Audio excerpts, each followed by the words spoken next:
여러분들 오늘 말씀 시간인데요. 어느덧 12월 28일입니다.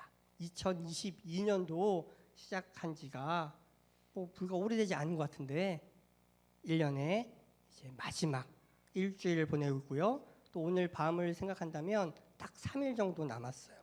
시간 참 빠르게 느껴지죠. 그래서 시간의 빠름을 화살같이 날아간다 라고 이야기하는데 요즘은 화살보다 더 빠르게 느껴지는 것만 같습니다. 아마도 저도 이제 나이를 한 살 한 살 먹어감에 따라 그런 것 같고요. 여러분들은 더 그렇게 느껴질지도 모르겠습니다. 그런데 우리가 시간이 참 빠르다라고 생각하는데요. 과연 시간이란 무엇일까요?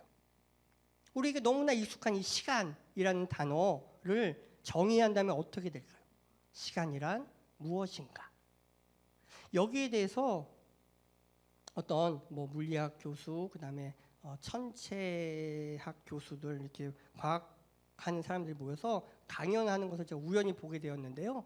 그러니까 뛰어난 엘리트들이죠. 머리가 좋고 과학적으로 굉장히 많은 것들을 알고 있는 사람들이고 아마 교수님들인 것 같아요. 제가 그 강연을 우연찮게 봤는데 저는 고등학교 이후로 물리를 안 했기 때문에 그 교수님 중에 한 분이 물리학 교수였거든요. 물리를 안 했고 또 저는 문과생이었기 때문에 그 강연을 완벽하게 이해하지 못했지만 그래도 대중들을 대상으로 하는 강연이었기 때문에 그래도 대략적으로 이해하면서 봤어요.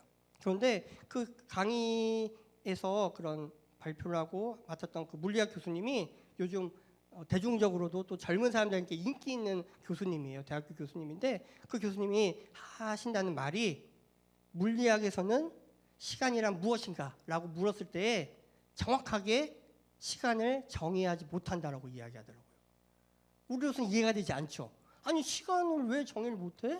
라고 사전에 보면 정의가 나와 있을 거 아니에요. 근데 물리학적인 입장에서는 시간에 대한 답을 정확히 못한대요.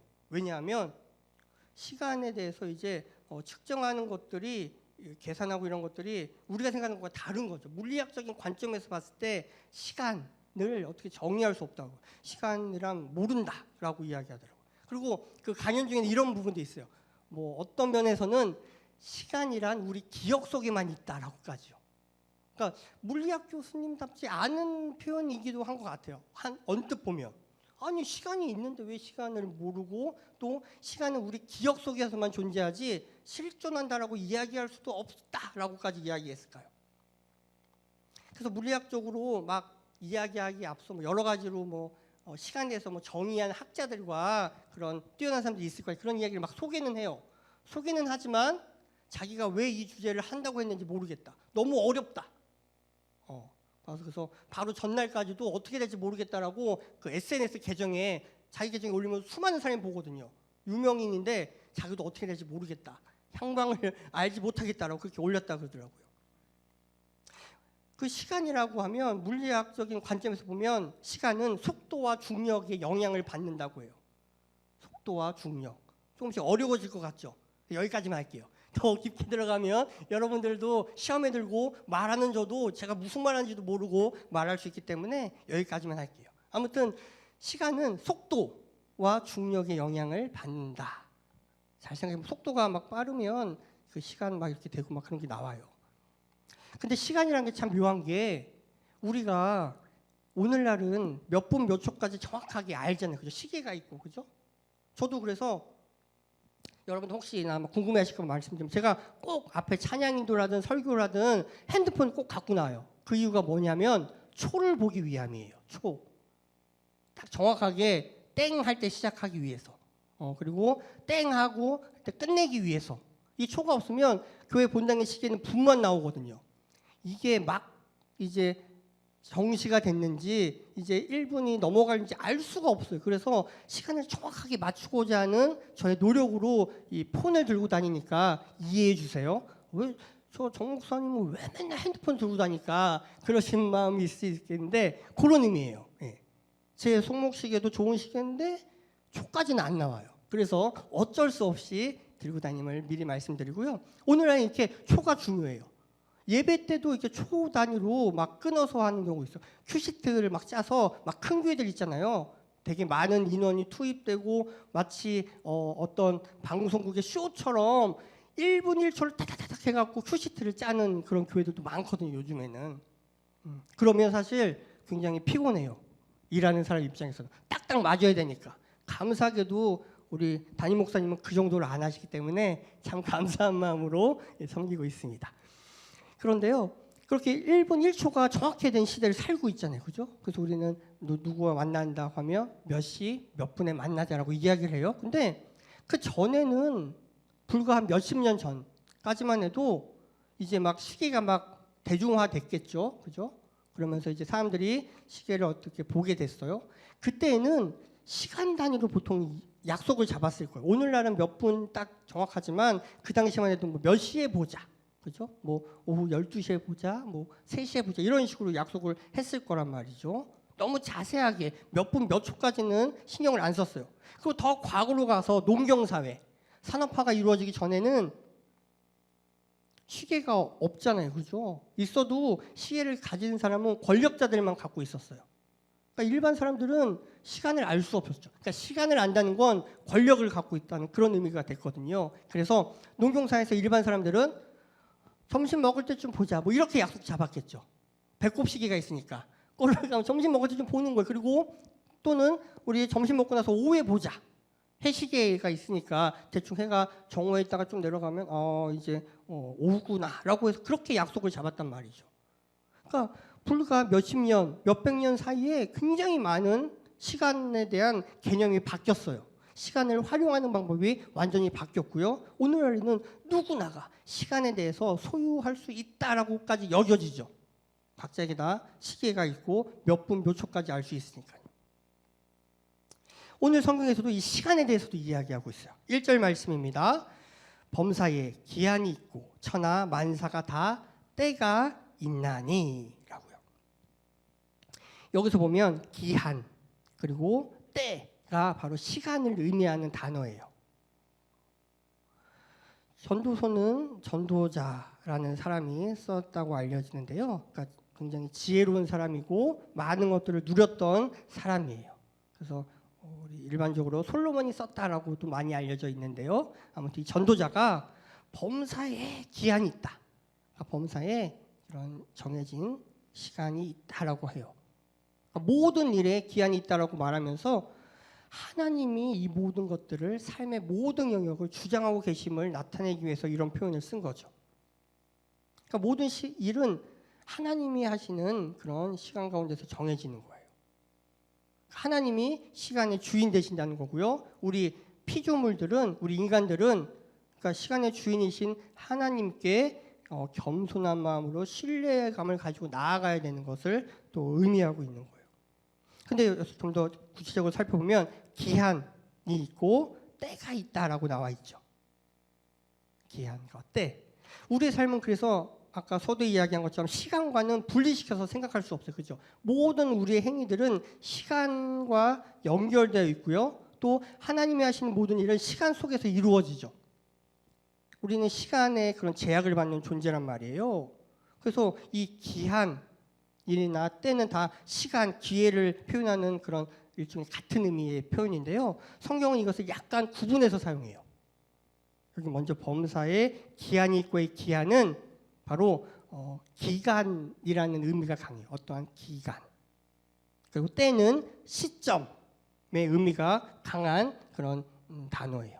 성경에서 이 두 단어가 같이 사용되는 경우가 많아요. 따로따로 쓸 때도 있지만 이것들이 같이 연결돼서 쌍을 이루듯이 쓰여요. 오늘 본문에서처럼 말이죠. 이 두 단어가 이게 구약 성경이니까 히브리어로 쓰여졌을 거 아니에요? 근데 이걸 이제 나중에 이제 헬라어로도 번역을 하잖아요. 그 헬라어로 번역할 때에 이 단어가 어떻게 바뀌냐면 우리가 많이 들어본 단어, 설교 시간에 많이 들어본 단어로 바뀌는데요. 이 기한이라는 단어는 크로노스, 그리고 때라는 단어는 카이로스라는 단어로 바뀌어서 이게 번역이 돼요. 크로노스, 연대기적 시간이라고 하죠. 이게 흘러가는 시간, 일반적인 시간을 의미해요. 그리고 이 카이로스는 특별한 시간, 의미 있는 시간을 의미하죠. 그래서 이런 기한, 오늘 성경에 나오는 기한이고, 그 다음에 뭐 크로노스는 일반적인 그런 시간, 기한을 말하는 것이고요. 때, 헬라어로 카이로스, 이 단어는 특별한 사건이 일어나는 결정적인 어떤 순간을 말하는 것으로 우리가 이해하면 편하게 이해할 수 있어요. 그래서 이것을 구분하면서도 또 같이 쓰면서 시간에 대한 의미를 좀 더 폭넓게 성경은 이야기하고 있는데요. 오늘 우리 개역 개정 성경에는 범사의 기한이 있고 천하만사가 다 때가 있다. 그래서 천하만사가 다 때가 있나니라고 번역을 했는데 우리가 이 개역 개정 성경 쓰기 바로 전에는 개역 한글 성경을 썼어요. 그때는 뭐라고 번역된다면 천하만사가 다 때가 있나니를 모든 목적이 이룰 때가 있나니. 그러니까 한글만 봐서는 의미가 좀 달라 보이는데 이 단어의 원래 의미를 생각한다면 목적이 이루어진다. 어떤 특별한 순간, 결정적인 사건, 그것을 의미하는구나라는 것을 알 수가 있어요. 하나님이 어떤 일을 이루신 데는 그 섭리를 성취시키기 위한 시간의 질서가 있죠. 하나님의 허락 없이는 아무 일도 일어나지 않는다라는 것이 우리 신앙인들의 고백이에요. 그죠? 그래서 좋은 일이 일어나든 나쁜 일이 일어나든 다 하나님께서 주관하신다라는 고백을 해요. 그리고 또 세상에서 일어나는 모든 일이 정해진 때가 있다라고 이야기해요. 오늘 성경이 그것을 이야기하고 있어요. 2절부터 8절까지 그것들을 쭉 이야기하죠. 총 14가지의 경우로 28가지. 그러니까 두 쌍씩 해서 28가지 경우가 나와요. 날 때가 있고 죽을 때가 있고 심을 때가 있고 심은 것을 뽑을 때가 있고 죽일 때가 있고 치료할 때가 있고 이런 식으로 쌍을 이루면서 계속해서 반복해요. 모든 것이 때가 있다라고 이야기해요. 하나님의 섭리하에서 이런 것들이 다 이루어지는 때가 있다라고 이야기하는 거죠. 그리고 보면은 맞다라는 고기가 끄덕여지잖아요. 그죠? 여러 가지로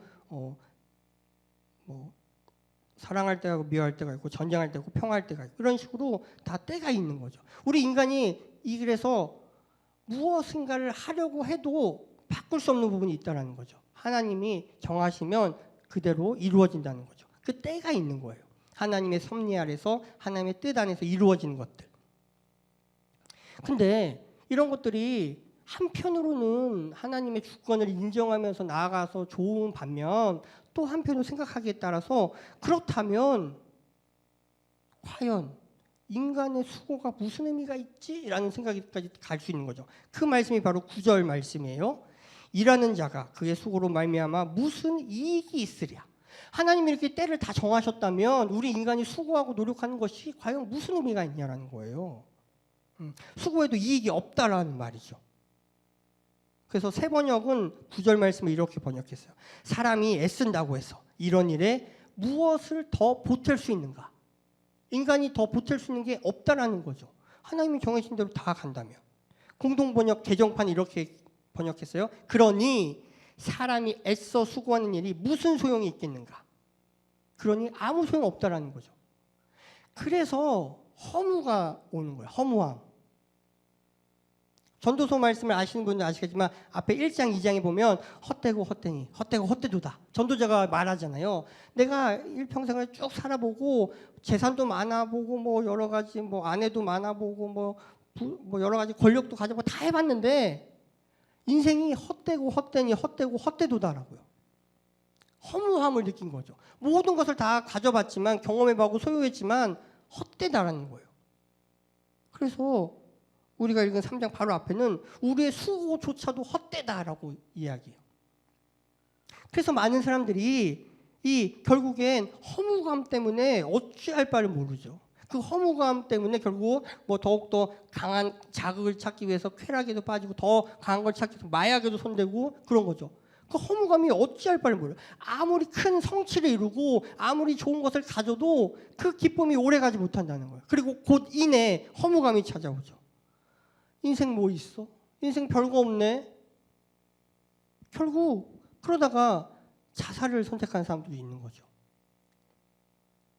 그러니까 아둥바둥 살아봤는데 뭐 바뀌는 것도 없고 아무런 수고도 헛되고 이렇게 살아봤자 뭐하나라는 생각이 든다라는 거죠. 그게 우리 인간의 한계예요. 하나님께서 시간 가운데서 우리 인간의 한계를 설정하셨어요. 그래서 그 안에서 전도자가 보니 다 헛되다라는 거죠. 아무리 노력해도 소용없다라고요. 그런데 성경은 여기서 끝나지 않죠. 많은 사람들이 신앙이 없거나 또 성경을 잘 모르는 사람들은 여기까지 해서 결국 절망해요. 더 이상 방법이 없구나. 그런데 성경은 계속해서 이야기합니다. 10절, 11절인데요. 10절을 보면 하나님이 인생들에게 노고를 주사 애쓰게 하신 것을 내가 보았노라. 그러니까 하나님께서 사람에게 시킨 일을 이제 생각해 본 거죠. 전도자가 가만히 생각해 봐요. 그랬더니만 이것이 하나님이 사람에게 수고하라고 지으신 짐이었구나라는 것을 알게 돼요. 짐이었구나. 그리고 계속해서 하나님이 11절 모든 것을 지으시되 때를 따라 아름답게 하셨고, 그래서 모든 것을 지으신 것의 첫 번째 의미는 천지 창조를 의미해요. 그렇죠? 하나님이 태초에 천지를 창조하셨잖아요. 그리고 그것들을 지으실 때마다 하루하루 갈 때마다 보시기에 좋았더라 하잖아요. 하나님 보시기에 아름다웠다는 거죠. 하나님 보시기에 완벽한 질서 가운데서 이렇게 돌아오게 됐어요. 그러다가 어떻게 돼요? 인간이 죄를 지음으로 말미암아, 그죠? 죽음이 찾아오고 여러 가지, 남자는 평생 일해야 되고 여자에게는 임신과 출산의 그런 것들을 경험하게 되잖아요. 그래서 수고가 우리 인간 가운데 찾아온 거죠. 그 전까지는 인간이 계속 일을 하긴 했어요. 일했지만 그것이 수고로 여겨지지 않았던 거예요. 힘들게 여겨지지 않았어요. 그런데 그것이 망가지기 시작한 거죠. 그래서 하나님께서 인간에게 그 수고를 짐지어 주셨구나라는 것들을 전도자가 알게 돼요. 하나님이 그래서 모든 것을 지을 때 때를 따라 아름답게 하셨어요. 천지창조 때 그것이 일단 한번 파괴됐고요. 그런 후에도 계속해서 하나님은 때를 따라 아름답게 하셨죠. 우리는 사계절이 분명한 그런 환경에 살잖아요. 그죠? 봄, 여름, 가을, 겨울 때마다 그죠? 얼마나 아름다워요. 봄에는 꽃이 피어서 아름답고, 그래서 막 벚꽃 구경도 가고, 여름에는 그죠? 덥지만 그죠? 시원한 바다로 가고, 또 열매들이 막 이렇게 잘 익어가고, 가을에는 또 단풍놀이 가고, 겨울에는 그죠? 눈 보면서 좋다라고 하고, 뭐 이런 것들 하잖아요. 다 때에 맞게 아름답게 하나님이 하셨어요. 근데 이런 것들이 망가지고 있죠, 그죠? 인간의 탐욕과 잘못 사용으로 말미암아 환경이 오염되고 그렇게 되긴 하지만 하나님은 때를 따라 아름답게 하셨어요. 그리고 어디 자연 환경뿐이에요. 우리의 인생의 때도 마찬가지예요. 여러분들 각자의 나이가 있어요, 그죠? 다양하게 여기 계신 것 같은데 우리가 보기에는 그러잖아요. 저 때는 참 좋을 때다라고 그런 말씀 하시잖아요, 그죠? 어른들이. 뭐 20대를 보고 또 이제 더 나이 드신 분들은 30대만 봐도 그죠? 저 때는 더 좋았어. 더 나이 드신 분은 40대만 돼도 그죠? 좋겠죠. 더 이제 50대도. 그러니까 50대가 보기엔 자신이 굉장히 나이가 많고 힘든 것 같지만 60대, 70대인 분들이 보기에는 난 저 때만 돼도 좋겠다라는 생각이 든다는 거죠. 왜? 그 때에 맞는 아름다움이 있어요. 네. 나이가 얼마나 되든 상관없어요. 100세의 어른이 본다면 80대도 참 좋겠죠. 그렇단 말이에요. 하나님께서 각 때에 맞게 아름답게 그런 것들을 하셨다는 거예요. 그래서 우리의 처지와 형편이 어떠하든지 간에 우리는 가장 아름다운 때를 살고 있어요. 근데 여러분들 근데 우리가 살아가면서 그런 생각을 못 하죠. 나는 왜 이렇게 힘들지? 그죠? 옆에 사람들, 내 아는 사람은 뭐 잘 사는 것 같은데, 그죠? 뭐 가진 것도 뭐 넉넉하고 건강하고 여러 가지 뭐 자식들도 뭐 잘 되고 그런데 나는 왜 이렇게 옛날부터 그랬어? 에이 막 이래고 그죠? 그런 말이 막 들어요. 근데 그거는 정말로 우리 입장에서 볼 때 그러지 하나님 보시기에는 아니에요. 그 때가 가장 아름다운 때라고요. 지금이 바로 아름다운 때예요. 불과 10년만 더 지나보세요. 지금이 그리울걸요. 저도 그렇거든요. 그러니까 하나님께서 아름답게 때를 만드셨어요. 그리고 그러면서 사람에게 11절 중간에 보면 영혼을 사모하는 마음을 주셨다라고 이야기해요. 영혼을 사모하는 마음인데요. 이것은 정확하게 히브리어를 보면 영혼을 심어주셨다라는 의미가 그래요. 우리 마음 가운데 영혼이라는 개념을 심어주셨어요. 이 얘기는 뭐냐면 시간의 시작이 있겠죠. 그리고 시간의 끝이 있을 거예요. 그리고 그 시간 넘어 영원에 대한 그런 것을 알게 하셨다는 거예요. 우리 인간이 참 소중한 존재인데요. 근데 이 과학적인 측면에서 보면 인간은 동물하고 차이점이 없다 그래요. 그러니까 과학자들이 보기에 인간과 동물의 차이점이 과연 뭐냐라고 했을 때 과학적으로 본다면 차이점이 없어요. 똑같은 물질로 이루어진 존재고요. 원자로 구성된 존재라는 거예요. 그런데 우리 인간은 그렇게 생각하지 않죠. 인간은 동물보다 더 나은 존재라고 생각해요. 그 역할을 하는 것이 바로 종교라는 거예요. 인간만이 그런 시간의 개념을 알고 있어요. 동물은 과거와 현재와 미래에 대한 개념이 없죠. 우리 인간은 과거와 현재, 미래의 개념이 있고요. 그래서 동물보다 더 나은 존재다라고 생각하게 돼요. 그 영혼을 심어주심을 말미암아 영혼을 사모하게 되었고, 그래서 그것들을 알려고 하죠. 그런데 과연 알 수 있냐라는 거예요. 알 수 있느냐. 11절 말씀 하반절을 보면 이렇게 되어 있어요. 그러나 하나님이 하시는 일의 시종을 사람으로 측량할 수 없게 하셨도다.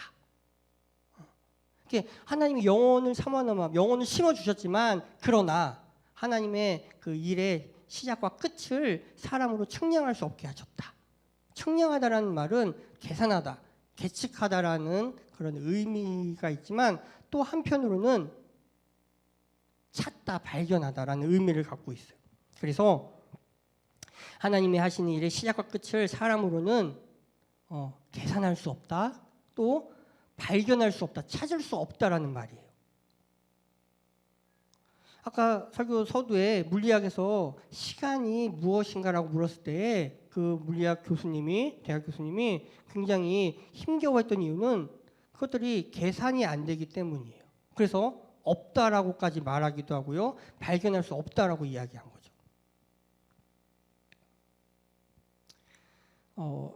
몇 해 전에 나온 책인데요. 엔드 오브 타임이라는 책이 있어요. 그러니까 한국말로 번역하면 시간의 종말, 시간의 끝이라는 책인데요.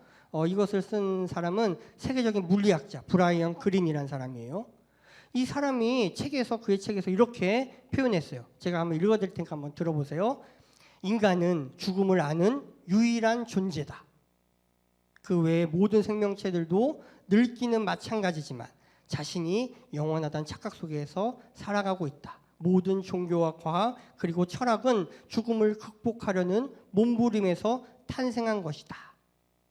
라고 이야기했어요. 그러니까 인간만이 죽음을 아는 유일한 존재라는 거죠.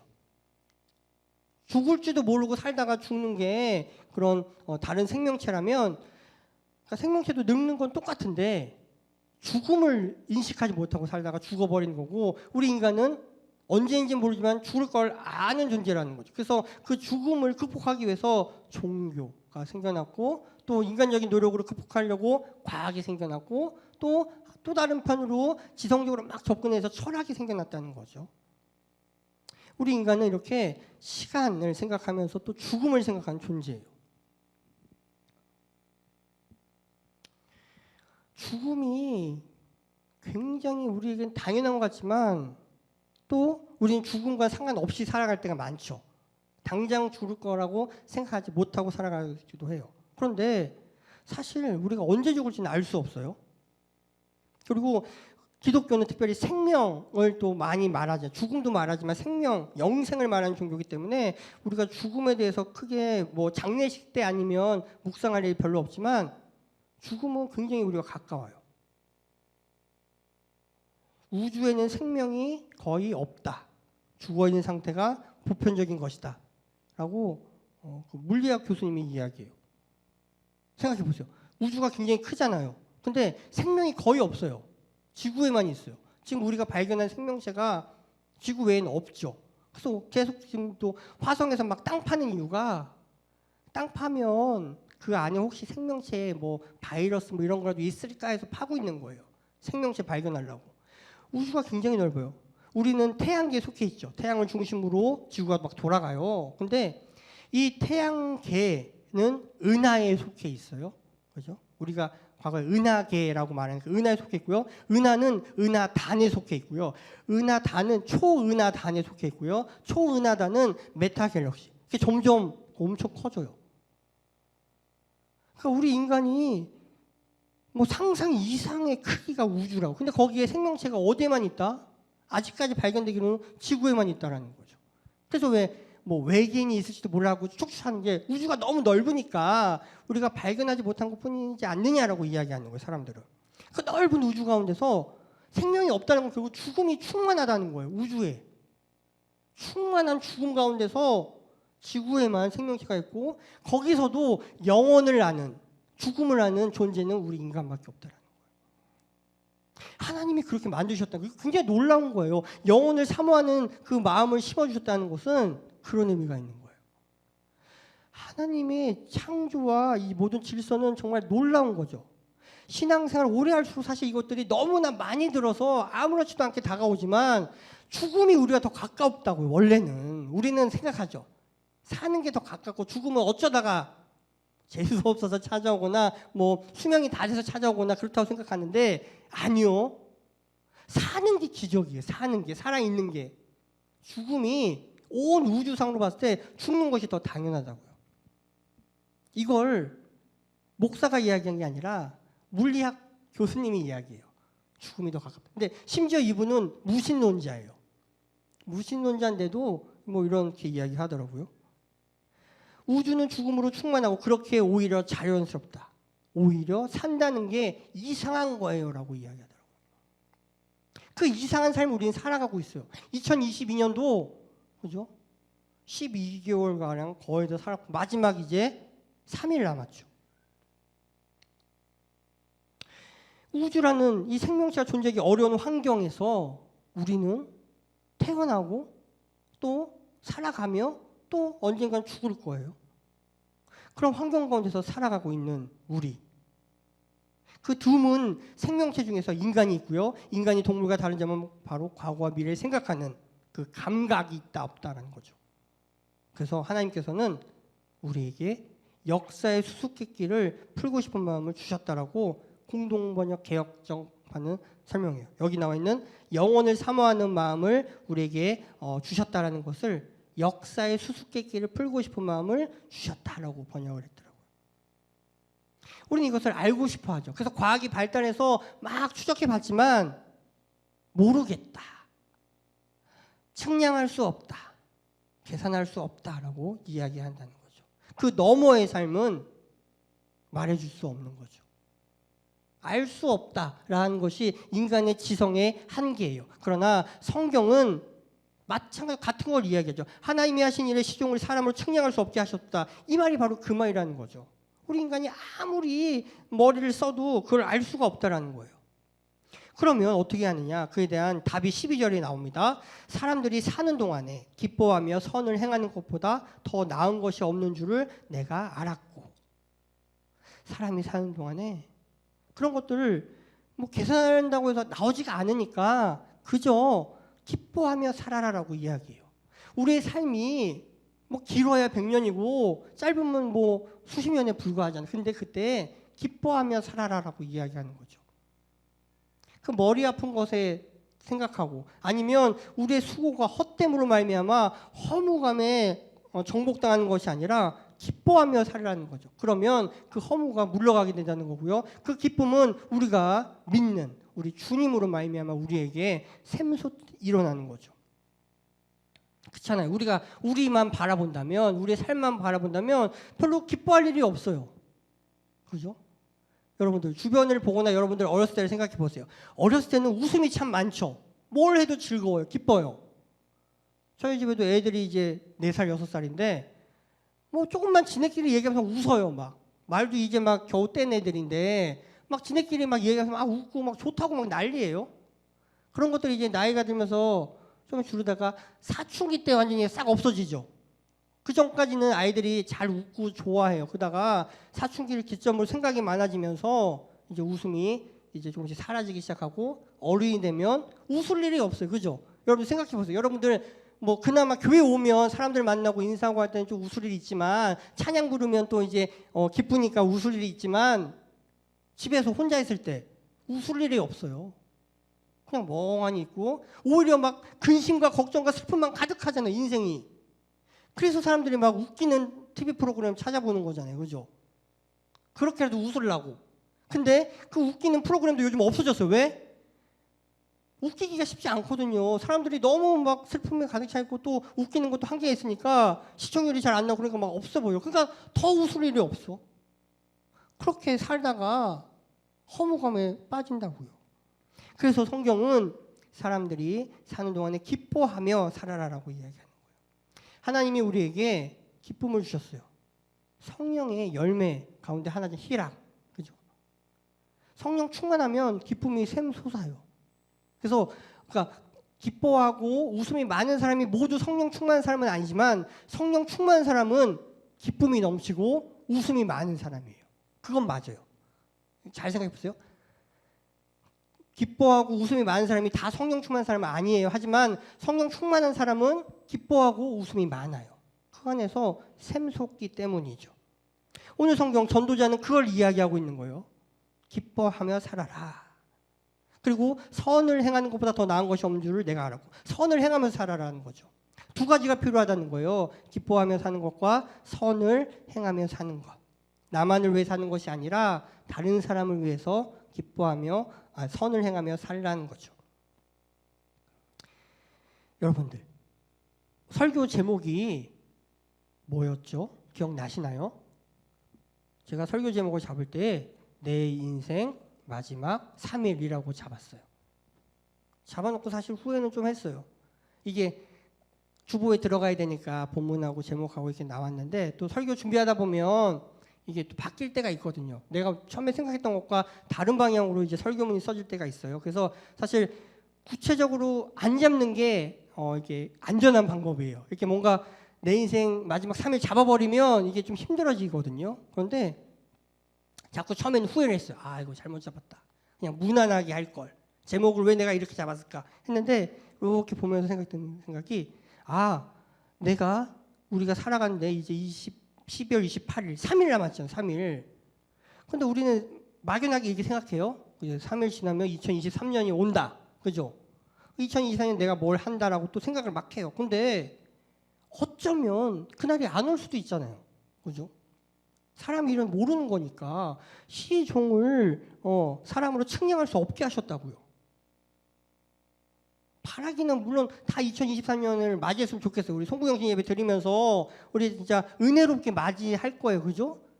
그런데도 또 몰라요. 2023년 그렇게 은혜롭게 시작했지만 또 그게 2023년 끝까지 갈 수 있을지 없을지 사실 장담할 수 없는 게 우리 인간이란 말이죠. 그렇다면 남은 3일을 정말 우리 인생의 마지막 3일인 것처럼 살면 어떨까요? 그래야 후회가 남지 않을 거 아니에요. 그것이 하나님께서 원하시는 삶이지 않을까요?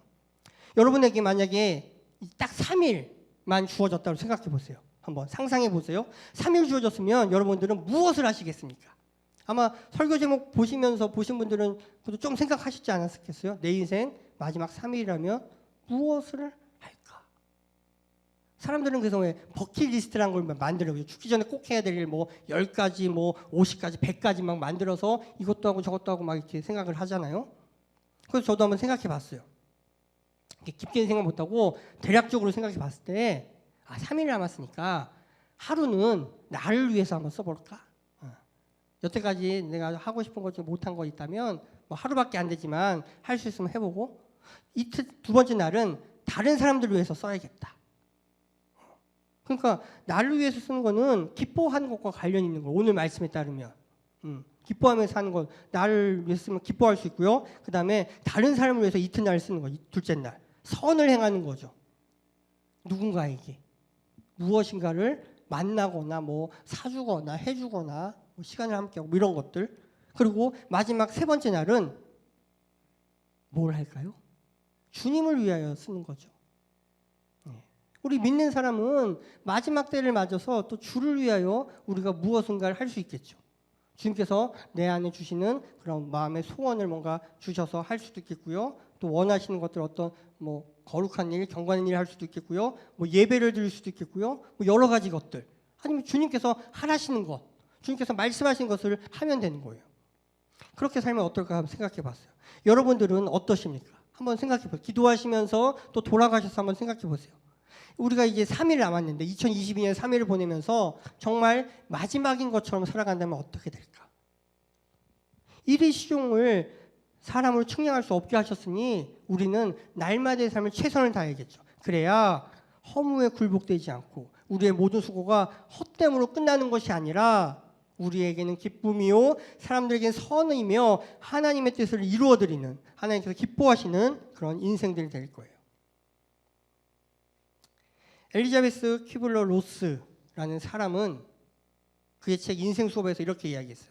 생애의 마지막 순간에 간절히 원하게 될 것, 그것을 지금 알아. 우리가 생각할 때 생애 마지막 순간에 간절히 원하게 될 것 한번 좀 생각해 본다면 그걸 그때까지 미루지 말라라는 거죠. 지금 하라는 거예요. 2022년 3일 남았습니다. 그 남은 3일 생애의 마지막 순간인 것처럼 여기며 살면 어떨까요? 그렇게 산다면 2023년도 또 최선을 다해서 살 수 있지 않을까요? 우리의 수고가 헛됨으로 끝나는 것이 아니라 나를 내 안에서 기쁨으로 또 다른 사람들에게 선한 영향력으로 또 하나님께서 원하시고 즐거워하시는 것. 그래서 우리의 인생이 하나님의 선물임을 밝히 따라 알아가게 되는 거죠. 그것을 누리며 살아가는 저와 여러분 되기를 간절히 바랍니다.